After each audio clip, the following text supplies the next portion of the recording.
गीतांजलि की प्रेगनेंसी की खबर सुनकर पूरा परिवार स्तब्ध हो जाता है। किसी को समझ ही नहीं आता कि अचानक ऐसा कैसे हो गया।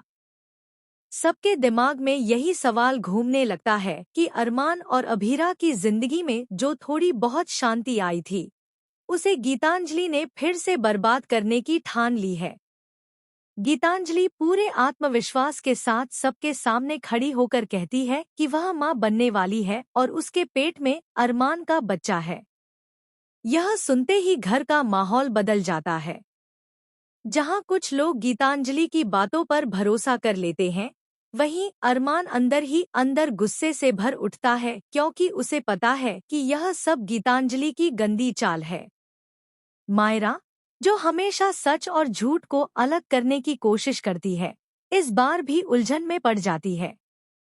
तभी तान्या सामने आती है और मायरा पर चिल्लाते हुए कहती है कि उसकी मां यानी अभीरा ने ही उसके भाई की जान ली है।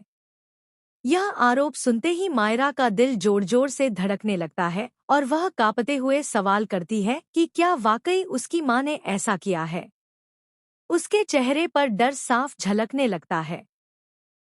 अरमान तुरंत आगे आता है और मायरा को संभालते हुए कहता है कि उसकी मां बेगुनाह है और उसने कभी किसी की जान नहीं ली। लेकिन तान्या की चीखें और उसके शब्द मायरा के दिल में शक के बीज बो देते हैं।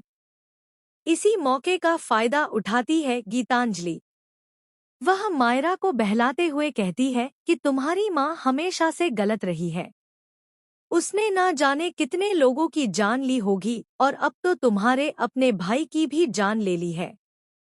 इसलिए तुम उन्हें माँ कहना छोड़ दो और मुझे अपनी माँ मान लो, क्योंकि मैं ही तुम्हारी असली गीतू माँ हूँ। यह सुनकर मायरा की आंखों में आंसू आ जाते हैं।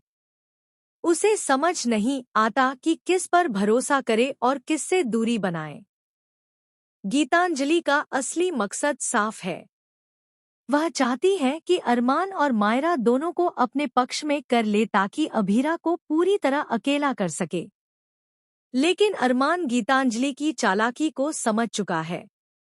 उसे साफ दिख रहा है कि गीतांजलि प्रेगनेंसी का ड्रामा रच रही है ताकि वह इस परिवार से बाहर न निकाली जाए और हमेशा यहीं रह सके। अरमान अपने दिल में ठान लेता है कि वह जल्द ही सबके सामने गीतांजलि की सच्चाई उजागर करेगा।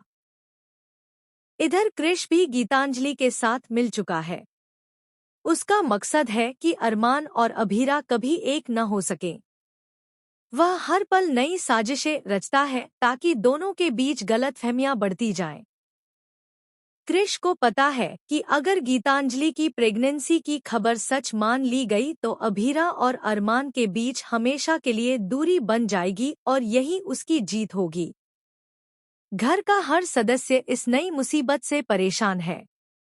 जहां एक तरफ तान्या बार बार यह साबित करने पर तुली हुई है कि अभीरा ही उसके भाई की मौत की जिम्मेदार है, वहीं गीतांजलि लगातार अपना झूठ दोहराकर सबको भ्रमित करने की कोशिश कर रही है।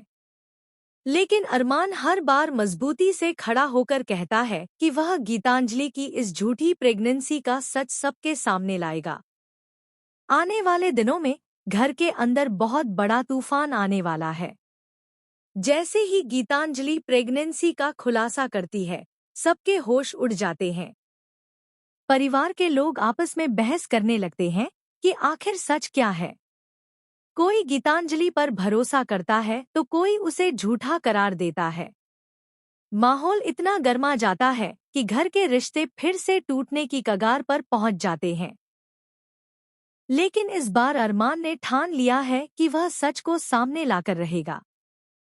चाहे गीतांजलि कितनी भी चालाकी कर ले, चाहे कृष कितनी भी साजिश रचे, अरमान सच्चाई